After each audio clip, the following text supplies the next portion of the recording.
Sebelum saya melanjutkan pelajaran kita pada malam hari ini, ada beberapa pesan atau nasihat yang ingin saya sampaikan kepada saya pribadi yang pertama kali dan kaum muslimin dan kaum muslimat secara umum, beranjak dari firman Allah Jalla wa Ala, wa dzakir fa inna dzikra tanfa'ul mu'minin, terkait virus corona ini secara ringkas. Yang pertama,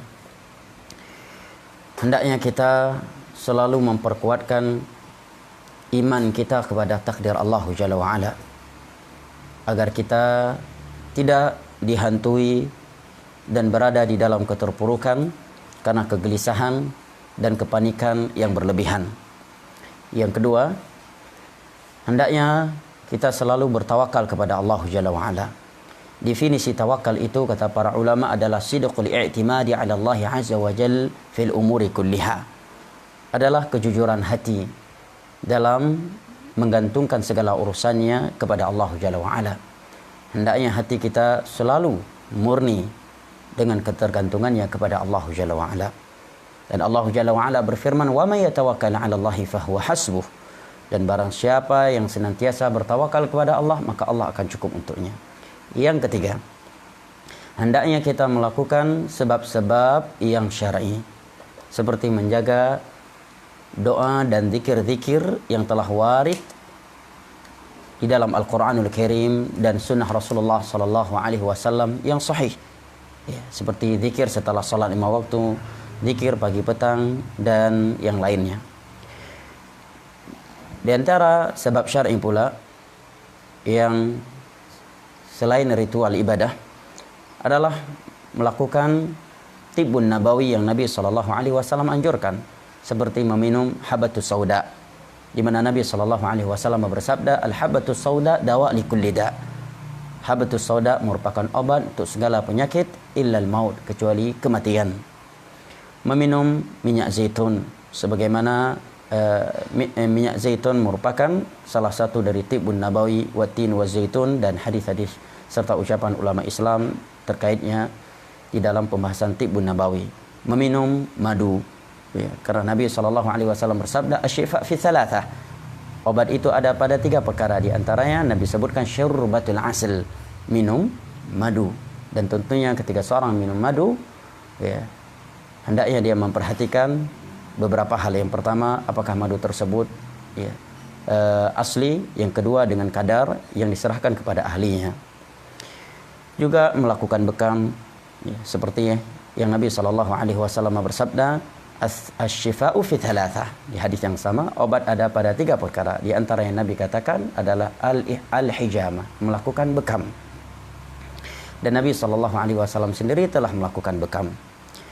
Sebab syar'i atau anjuran syar'i lainnya yang selain ritual ibadah adalah memakan kurma ajwa Madinah 7 butir di setiap pagi hari, agar terhindar dari sihir dan segala racun, serta sebab-sebab lainnya dalam perkara tibbun nabawi yang dibahas oleh para ulama dalam pembahasannya. Pesan berikutnya terkait virus corona ini pula, agar kita melakukan sebab-sebab duniawi yang telah dianjurkan oleh para pakar dalam hal ini. Dan tentunya dalam hal ini adalah mereka para medis yang terpercaya dan pemerintah kita. Maka himbauan para medis dan pemerintah kita hendaknya direalisasikan dan diindahkan, karena mereka berbicara dengan pengetahuan dan pertimbangan-pertimbangan yang amat jauh, yang sebagian pertimbangan tersebut tidak kita ketahui. Pesan yang lainnya, agar kita tidak mudah membaca, menerima dan men-share setiap berita yang kita dapatkan terkait corona ini tanpa meng-cross-check terlebih dahulu berita atau artikel tersebut ditulis, disampaikan oleh ahlinya dalam hal tersebut ataukah bukan. Karena kalau tidak, kita akan terjerumus ke dalam sifat dusta, sebagaimana yang disabdakan oleh Nabi SAW, kafa bil mar'i kadziban, dalam riwayat yang lain, lafaz yang lain, itsman an yuhadditsa bi kulli ma sami', cukup seorang itu dikatakan pendusta tatkala dia menyebarkan setiap berita yang ia dengarkan. Nasihat dan pesan berikutnya, dan ini juga disebutkan oleh Syekh Sulaiman Ar-Ruhaili, agar setiap orang tidak menimbulkan fitnah dengan ucapan dan sikap pribadinya atau pendapat pribadinya terkait virus corona ini. Sebagai contoh, dia mengeluarkan pandangan pribadinya yang bertentangan dengan himbauan atau ketetapan yang telah diambil atau disampaikan oleh pemerintah. Ini akan menimbulkan fitnah. Ya, kalau memang dia memiliki pendapat pribadi dalam hal ini yang bertentangan dengan ketetapan dan himbauan pemerintah, maka hendaknya jangan dia menyampaikannya ke orang lain atau ke media sosial sehingga tidak menimbulkan fitnah, kekacauan dan perselisihan terhadap suatu negeri. Ini beberapa pesan singkat yang ingin saya sampaikan terkait virus corona.